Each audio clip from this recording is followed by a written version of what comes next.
When rebuilding any air-cooled Porsche engine, we recommend replacing the head studs, especially if your engine has deliver studs that are known to break. Regardless, the head stud provides a critical role and deserves some attention during a rebuild. In this video we'll be using ARP's 204-4206 head studs. They are overkill for the application and will be the last head stud you'll ever need. Well, before installing the studs, it's important to do some preparation work. If you have an aluminum case, we recommend running a thread chase through the head stud bosses in the case. If the studs don't go in far enough, a forming tap can be used. If you have a magnesium case, we highly recommend installing steel case savers. These operations should take place before engine assembly even starts.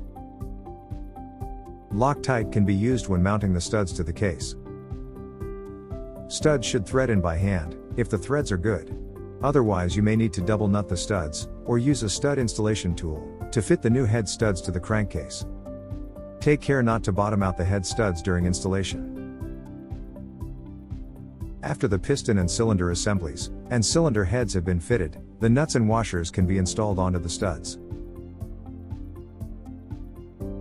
Prior to installation, the stud threads, nuts, and washers should be lubricated with the supplied ARP lube.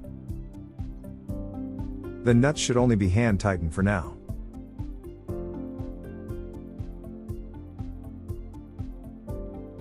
After the proper fitment and seating of the cylinder heads has been verified, the nuts can be torqued following the procedure provided in the ARP installation manual.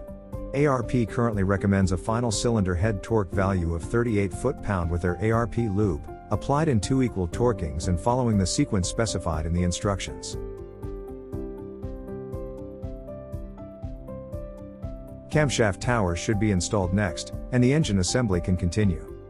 Some engine builders recommend re-torquing the cylinder heads after the engine has been broken in, along with a valve adjustment. However, this is not required according to ARP.